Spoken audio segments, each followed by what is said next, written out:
शातिर चोर की माँ। रामपुर के गांव में सुमन अपने बेटे के साथ छोटे से कुटिया में रहती थी। सुमन राजमहल में काम करती थी। उसका बेटा रवि पेशे से एक चोर था। वह प्रतिदिन कुछ न कुछ चोरी कर कर लाता और अपनी माँ सुमन को दे देता। सुमन को अपनी बेटे की चोरी करने की आदत मालूम थी, लेकिन वह उसे कभी नहीं रोकती। उल्टा सुमन उसके इस आदत को और बहकावा देती। माँ, मैं थोड़ा बाहर जा रहा हूँ, शाम तक लौटूंगा। अरे ठीक है बेटा, तुम जाओ और मैं भी थोड़ी देर में राजमहल के लिए निकल जाऊंगी।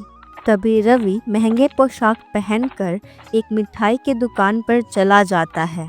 दुकानदार रवि को काफी धनसेठ आदमी समझता है। वह रवि से कहता, अरे साहब जी, क्या चाहिए आपको? इस दुकान की सबसे महंगी और सबसे स्वादिष्ट चीज क्या है? साहब जी, इस दुकान की सबसे खास चीज तो यह मिठाई है। यह मिठाई काफी प्रसिद्ध है। कई गांव के लोग इसे काफी दूर दूर से खाने को आते हैं। ठीक है, तो एक काम करो, तुम यह 1 किलो मिठाई मुझे दे दो और कुछ समोसे और जलेबी भी दे दो। और कुछ साहब जी? नहीं, मुझे और अभी कुछ नहीं चाहिए, लेकिन हाँ, एक काम करो, एक मिठाई मुझे खाने के लिए दे दो, जरा मैं भी तो चखूं कि मिठाई है कैसी। तभी दुकानदार रवि को एक मिठाई खाने को दे देता है। रवि मिठाई खाने के बाद दुकानदार से कहता, वाकई मिठाई तो काफी स्वादिष्ट है। मैं इसके लिए तुम्हें इनाम देना चाहता हूँ। दुकानदार से इतना कहकर रवि झूठ का अपने कपड़ों पर हाथ फेरता। उसके बाद दुकानदार से कहता, अरे मैं तो अपना बटवा लाना ही भूल गया हूँ।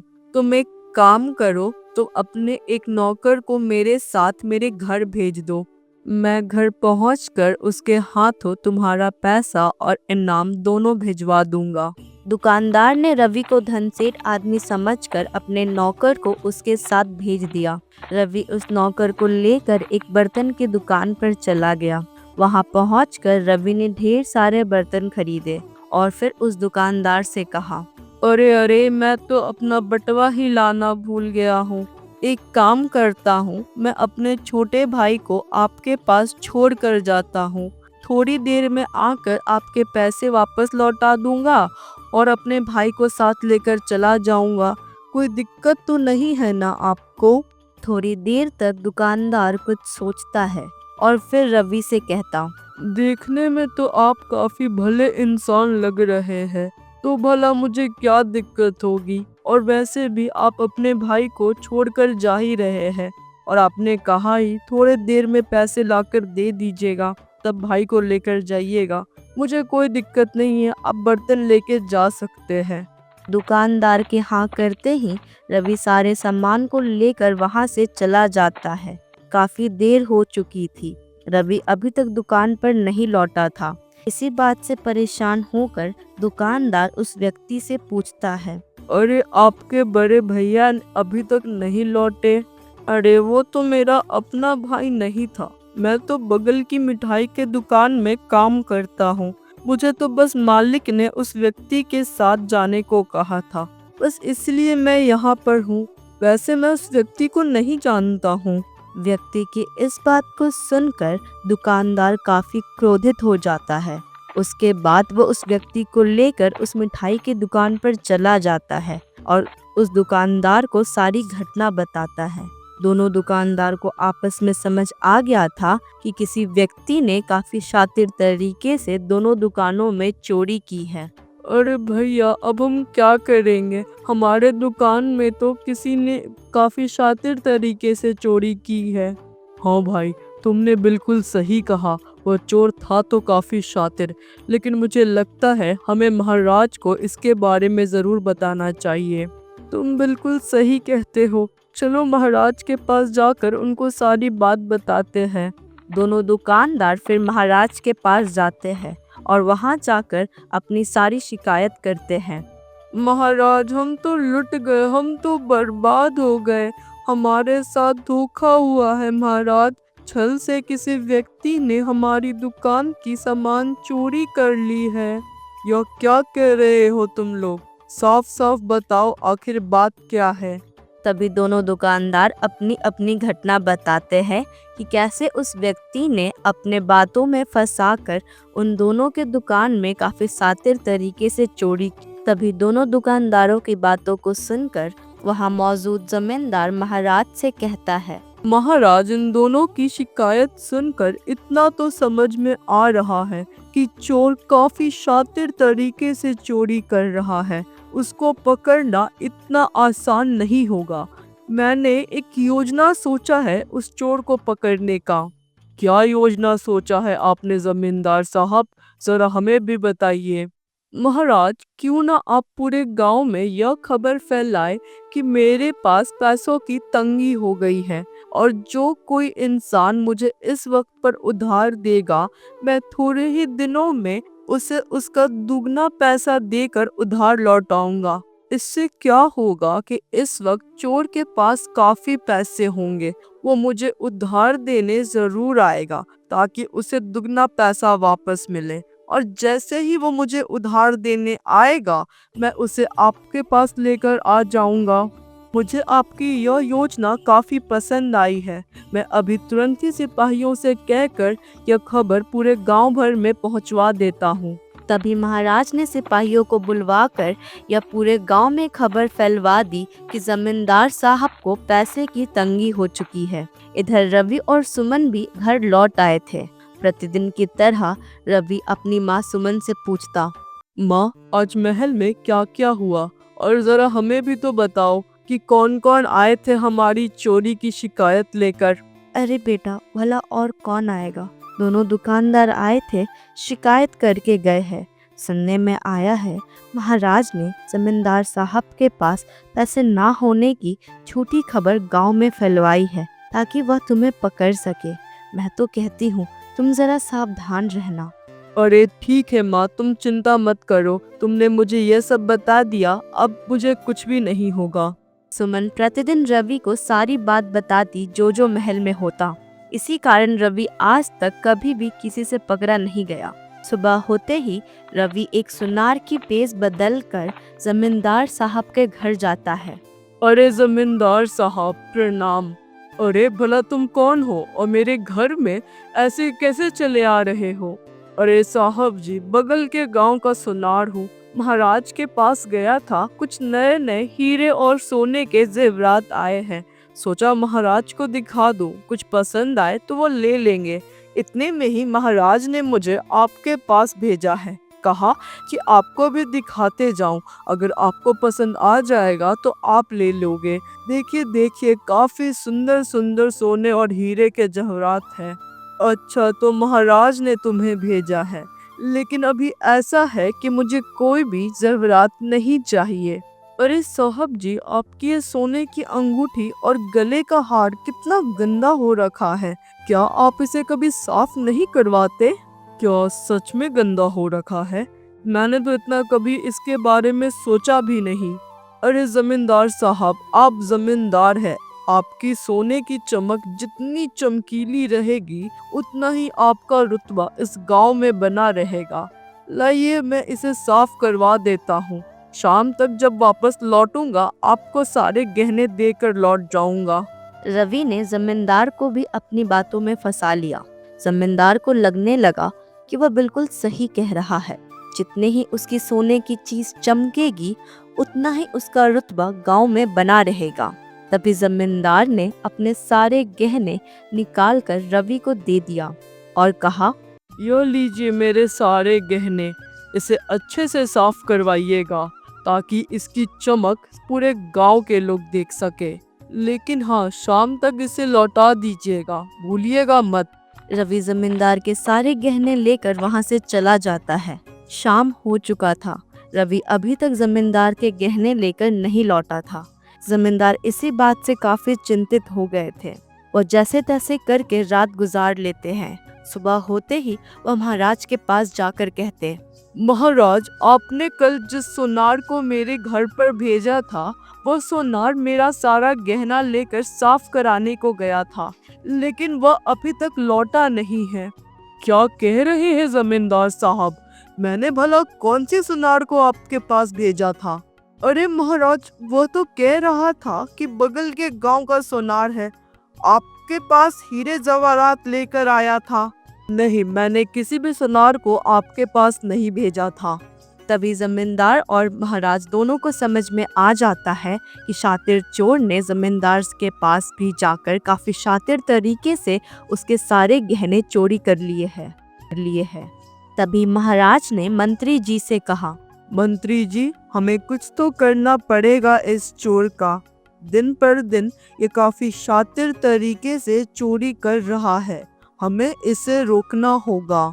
जी महाराज, आप बिल्कुल सही कह रहे हैं, हमें कुछ तो करना होगा इसे रोकने के लिए।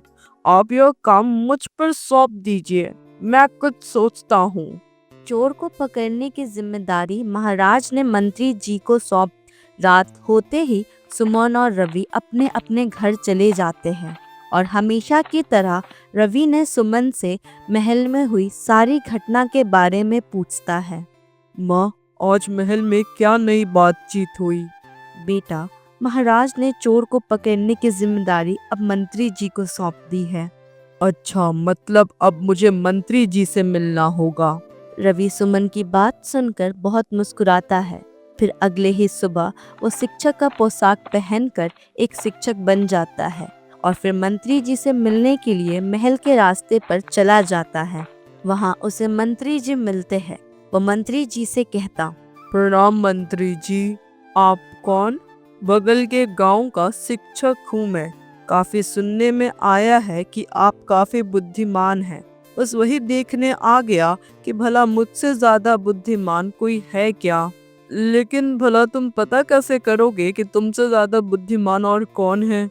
मंत्री जी, उसे पता करने के लिए आपको मेरी एक प्रश्न का उत्तर देना होगा।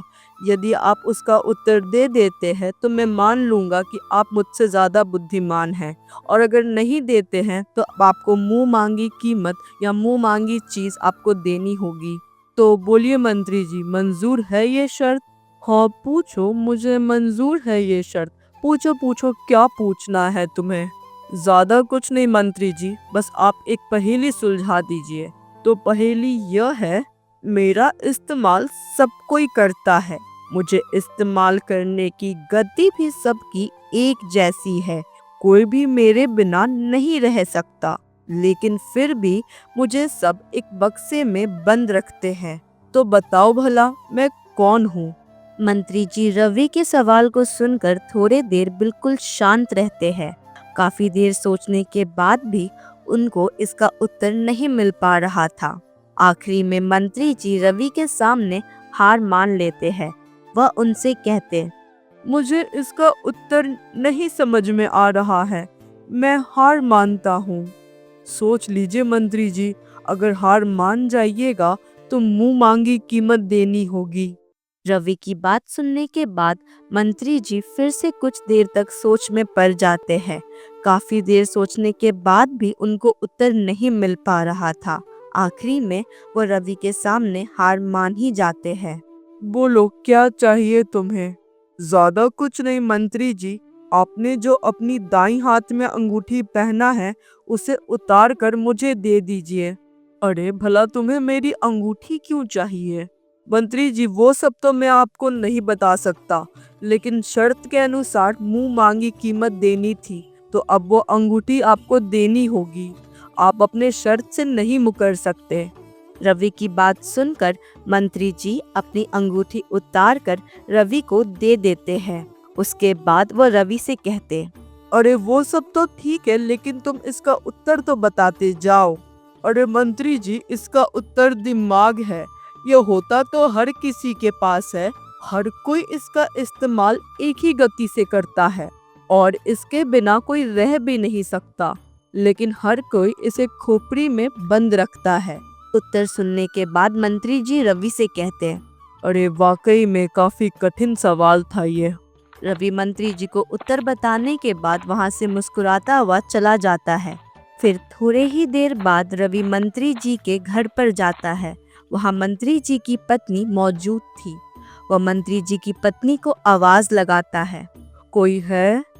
रवि की आवाज सुनकर मंत्री जी की पत्नी घर से बाहर आती है और कहती है, कौन हैं आप? मैं राजमहल से आया हूँ। मंत्री जी को महाराज ने गिरफ्तार कर लिया है। यह क्या कह रहे हो? भला कोई उन्हें गिरफ्तार क्यों करेगा? भला वो सब तो मैं भी नहीं जानता, लेकिन हाँ, मंत्री जी ने मुझे यहाँ भेजा है। कहा है कि आपसे सारे कीमती सामान लेकर एक सुरक्षित जगह पर अपने साथ रखूं। भला मैं तुम्हारी बातों पर कैसे यकीन करूं कि मंत्री जी ने तुम्हें भेजा है और कहा है कि मैं तुम्हें सारे कीमती सामान अपने घर के दे दूं? जी बिल्कुल, आपको मेरी बातों पर यकीन नहीं होगा। यह उन्हें भी लगा था, इसीलिए तो उन्होंने मुझे अपनी एक अंगूठी उतार कर दी है। कहा है यह अंगूठी आपको दिखा दूं ताकि आपको यकीन हो जाए कि भला वह अपनी अंगूठी ऐसे ही किसी को नहीं देते। तो अगर अब आपको यकीन हो गया हो मुझ पर, तो देर ना करे और सारे कीमती सामान मुझे दे दे ताकि मैं जल्द से जल्द उसे एक सुरक्षित जगह पे रखाऊं। मंत्री जी की पत्नी भी रवि की बातों में आ जाती है। वह अपने घर के सारे कीमती सामान रवि को दे देती है। इस प्रकार मंत्री जी को भी मूर्ख बनाने में रवि कामयाब रहा। शाम को जब मंत्री जी घर लौटते हैं, उन्हें देखकर उनकी पत्नी कहती है, अरे आप आ गए, कैसे हैं आप? अरे भला मुझे क्या होगा, या क्या कह रही हो तुम? अरे आपको गिरफ्तार कर लिया गया था ना? यह क्या कह रही हो? भला मुझे कौन गिरफ्तार करेगा?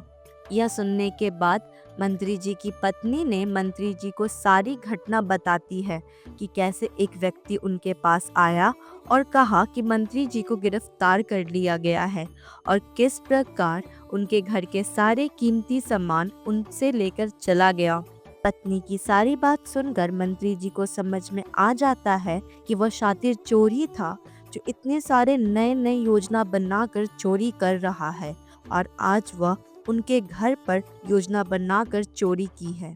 इसी बात से मंत्री जी काफी उदास होकर रोने लगते हैं। अरे अरे, मैं तो लुट गया। मेरे घर को भी उस चोर ने ना छोड़ा, सारा कीमती सामान लेकर चला गया। अब मैं क्या करूँगा? पूरी जिंदगी भर की कमाई थी वो। अगले दिन मंत्री जी महाराज के पास जाते हैं और उन्हें सारी घटना बताते हैं। इस बार महाराज भी काफी चिंतित हो गए थे। उन्होंने कहा, अब बस बहुत हो गया, अब मैं स्वयं इस चोर को पकड़ूंगा। इस बार महाराज ने चोर को खुद से पकड़ने का निर्णय लिया था। शाम को रवि और सुमन वापस घर आते हैं और बैठकर दिन भर की बात कर रहे थे। तब सुमन ने रवि को बताया, बेटा इस बार तुम ज्यादा सतर्क रहना। महाराज ने खुद उस चोर को पकड़ने का निर्णय लिया है। अरे माँ, तुम चिंता मत करो, मैं इस बार भी नहीं पकड़ा जाऊंगा। अगले सुबह होते ही रवि गरीब का बेस बदलकर महाराज के दरबार में चला जाता है और वहां जाकर खूब रोता और कहता, महाराज, मेरे पास खाने के लिए भी पैसे नहीं हैं। दर दर भटक रहा हूँ, रात में रास्ते पर सोता हूँ। 1 रुपया का काम भी मुझे कोई नहीं देता। मुझे कोई भी काम पर नहीं रख रहा है महाराज, मुझे कहीं काम नहीं मिल रहा।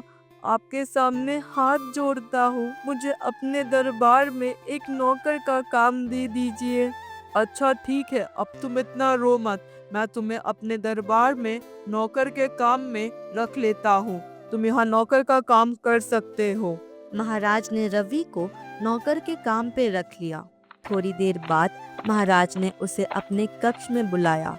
कक्ष में काफी सोने के सिक्के और महाराज के कीमती आभूषण ऐसे ही पड़े हुए थे। वे उस कक्ष में जाता है।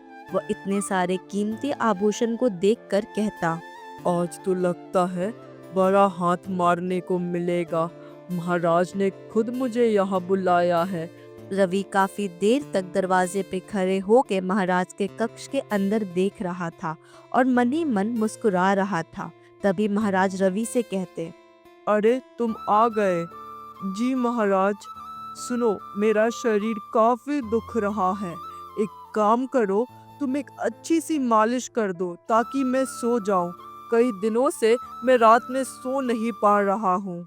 महाराज की बात सुनकर रवि काफी मुस्कुराता है और फिर महाराज की मालिश करता है।